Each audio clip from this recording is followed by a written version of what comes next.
My dad kicked me out to give my room to my half-brother, but when I found out Tyler stole $50K from the company, I exposed everything, and his perfect family collapsed. I'm 18 years old, just finished high school, and I need to tell this story because what happened in the last few months basically taught me that blood family means nothing if they treat you like garbage. My father, James, kicked me out of the house to make room for my half-brother Tyler and his family, and when I say he kicked me out, I'm not exaggerating. He literally threw my stuff into the street and threatened to call the police if I didn't leave. But well, I guess I should start from the beginning, so this makes sense. My mom, Victoria, died when I was like 12 years old. It was cancer, and everything happened really fast. Like within months, she was gone. She was my dad's second wife. I mean, Tyler is from his first marriage that ended a long time ago. I don't know exactly when because my dad never talks about it. Tyler is 24 now. So he's 6 years older than me, and for as long as I can remember, my dad has treated him like he's some kind of prince who can do no wrong. When my mom was alive, she kind of balanced things out, you know? She made sure my dad wasn't so obvious with the favoritism, but after she died, my dad didn't even try to hide it. Tyler could come to the house whenever he wanted. He always had money. My dad talked about him like he was the perfect son, and I was just there like, hello, I exist too. The thing is that Tyler never really lived with us much after my mom died. He was already in college at that point. Then he got a job at my dad's company, which by the way is a pretty big tech company where my dad worked in accounting or something like that. The owner, Theodore, was my mom's friend from years ago, from before she married my dad, and after she died, Theodore kind of became a father figure to me, more than my own father, honestly. He visited me often, asked me how I was doing in school, that kind of thing. My dad got his job there through my mom originally, which is ironic considering what happened later.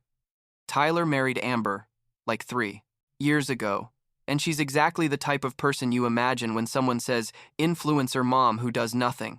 They have a son, Jackson, who's like 2 years old now, I think. Amber has never worked a day in her life, at least not that I know of. She just spends the day taking pictures with Jackson and posting about how hard it is to be a mom while literally doing nothing else. Tyler made good money at the company, or at least that's what my dad said all the time, so I guess they could live well on one income. Everything was relatively quiet until like 8 months ago. I was in my senior year of high school, applying to universities, trying to keep my grades high to get scholarships because I knew my dad wasn't going to help me with college. He had already made that clear to me several times. One day, I get home after school, and my dad is sitting in the living room with this serious face, and he tells me he needs to talk to me. I thought it was going to be another one of his talks, about how I need to be more responsible or whatever. But no. He drops on me that Tyler and his family are moving in with us because they're having money problems. I was like, okay, the house is big, there's space, it's not ideal, but I can handle it. But then my dad keeps talking and says that Tyler and Amber are going to need my room because it's the biggest one besides the master bedroom, and that Jackson needs space for his toys and his stuff. I asked him where I was going to sleep then, and he just shrugged and said I could use the couch or the basement for a while, that it wasn't going to be forever. The way he said it, so casual, like it wasn't a big deal that he was basically taking away my space to give it to Tyler, made me feel like shit. But well, what was I going to do? I was still technically a minor, although I was about to turn 18 inches a couple of months.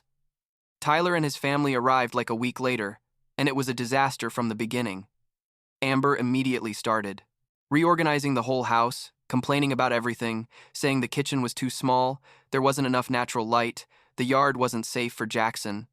Jackson ran around everywhere, screaming and throwing things. And when I tried to do homework or study, Amber would tell me to keep it down because the baby was sleeping. The baby who's 2 years old and isn't really a baby anymore, but whatever. Tyler was never home, supposedly working, but my dad was always there defending Amber. Every time I complained about something. Like 2 weeks passed like this and I was already sleeping in the basement, which wasn't finished and was cold, and my stuff was all piled up in boxes because Amber needed my room's closet for her clothes and Jackson's toys. One day, I came home from school and all my stuff, and when I say all, I mean literally everything I had, was in garbage bags in the garage. I ran upstairs in my room, My room that had been mine for years was completely redesigned as a children's room with Jackson's stuff everywhere. I went to find my dad and asked him what the hell was going on, and he very calmly told me that Tyler and Amber needed more space and that I was going to leave for college soon anyway, so it didn't matter. I told him there were still months until that, and where was I supposed to sleep now? And he told me I could stay in the basement or find another place, just like that. I yelled at him that he couldn't do that I was his son too, and he responded that if I didn't like it I could leave, that I was almost an adult and he didn't have to keep supporting me if I was going to cause problems. Tyler was standing there next to Amber, not saying anything, just with this smile like, well, it is what it is. Amber had the nerve to tell me I was being dramatic and that I should be happy to help my family. That's when I turned 18, literally a week after that argument. My dad didn't even congratulate me, nothing. That night, I called my maternal grandparents, Judith and Raymond, and told them everything. They had always been amazing to me, especially after my mom died, but they lived like 2 hours away, so I didn't see them as much as I wanted to. My grandmother Judith got furious when I explained the situation and told me to go get my stuff and move in with them immediately. But when I went back to the house to pack, my dad intercepted me at the door and told me that if I left, don't come back. That I had made my decision and he was no longer responsible for me. I looked at him and asked if he was serious, if he was really going to kick me out for Tyler, and he just nodded and said Tyler had a family to support and needed help, and that I was old enough to take care of myself. I reminded him that I was still in high school, that I had like 4 months left until graduation, and he told me I could transfer to another school near my grandparents'. When I tried to go in to get my stuff from the garage, he blocked me and threatened to call the police if I didn't leave. Tyler came out and told my dad to just let me take my stuff, but my dad told him to shut up and go inside, that he was handling the situation. I ended up leaving with just my backpack and the clothes I was wearing. My grandparents had to come the next day with my Aunt Carol, who's my mom's sister and the official family gossip, to get my stuff. My dad finally let them take the bags from the garage, but only because my grandfather Raymond told him that if he didn't, he was going to call the police himself. At that moment, I felt like numb, you know? I couldn't process that my own father had really kicked me out of the house to make room for Tyler and his perfect family. Living with my grandparents was honestly the best thing that could have happened to me. They enrolled me in the district high school, helped me finish my college applications, bought me everything I needed. My grandmother cooked amazing meals, and my grandfather helped me with homework when I needed it. Theodore, my mom's friend and my dad's boss, also started visiting me more often after he found out what had happened. He basically told me that my mom would have been proud of how I was handling everything, and that if I needed anything, especially for college, he was going to help me. Like 3 months passed without hearing anything from my dad or Tyler. My Aunt Carol kept me updated with the gossip because she did maintain contact with some of my dad's neighbors. Apparently Tyler wasn't working as much, Amber still wasn't working, and my dad was paying all their bills in addition to maintaining the house. Carol said, "My dad looked stressed all the time, but kept defending Tyler every time someone asked him why he had kicked out his younger son. One day, completely out of the blue, my dad called me. He didn't even greet me, just started talking, saying he needed a favor. I asked him what it was about, mostly out of curiosity, and he told me he needed me to ask my grandparents for money to help with some expenses. I laughed, literally laughed in his face over the phone, and asked him if he was joking. He got angry and told me it was my family and I should want to help, that Tyler was going through a difficult time and they needed support. I told him that he had made it very clear to me that I was no longer part of his family when he kicked me out, and I hung up. I blocked his number after that. Like 2 weeks later, Theodore called me and asked if we could talk in person. He sounded serious, so we agreed to meet at a cafe near my grandparents' house. When I arrived, he was there with this face of, I can't believe what I'm about to say, and he explained to me that Tyler had been stealing money from the company accounts. It wasn't a little money. We're talking thousands of dollars over months. Theodore had discovered it because someone in accounting noticed irregularities and started investigating. And all the trails led to Tyler. I sat there, trying to process what he was telling me. Theodore explained that the situation was serious, that they were probably going to have to take legal action, But that first he wanted to talk to me because he knew Tyler was my half-brother and that this was going to affect my dad too, since he was Tyler's direct supervisor in the department. I asked him why he was telling me all this, and he told me it was because I was Victoria's son and he considered me family, and he wanted me to know what was happening before it exploded publicly. 2 days later, my dad and Tyler showed up at my grandparents' house. My grandfather almost didn't let them in, but I told him it was okay, that I wanted to hear what they had to say. They sat in the living room and my dad started with this speech about how family should support each other and forgive mistakes.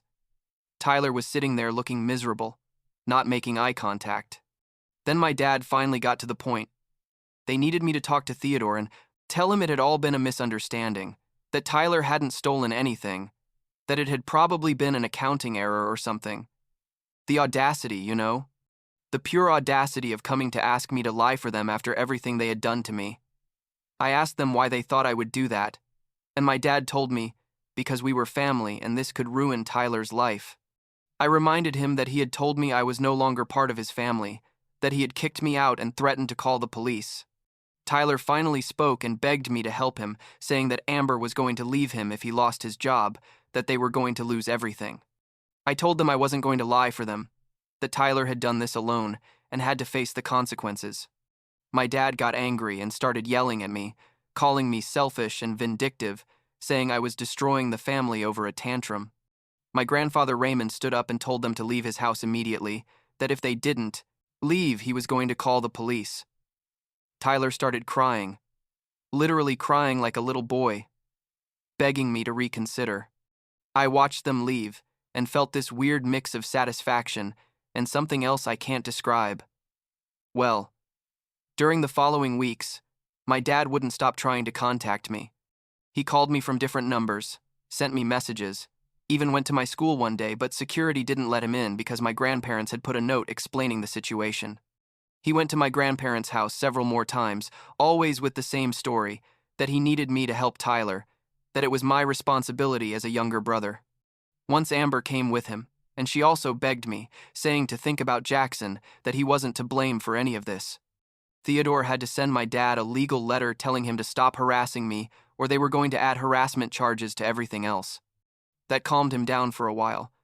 But my Aunt Carol told me he kept talking bad about me to whoever would listen, saying I was an ungrateful son who was letting his family be destroyed out of pride. It was my Aunt Carol who told me more juicy details later. Turns out Tyler hadn't just stolen money from the company accounts. He had also been using the corporate credit card to buy luxury personal items. There were receipts from expensive restaurants, designer clothes, even a PlayStation 5 and several games, all this while supposedly being broke and needing help from my dad. Carol sent me screenshots she had gotten from I don't know where, showing Amber's Instagram posts with all these new things, tagging exclusive restaurant locations, showing off their lifestyle. That's when I decided that if they were going to play dirty, so was I. I had all those screenshots. I had the messages from my dad harassing me. I had evidence of everything.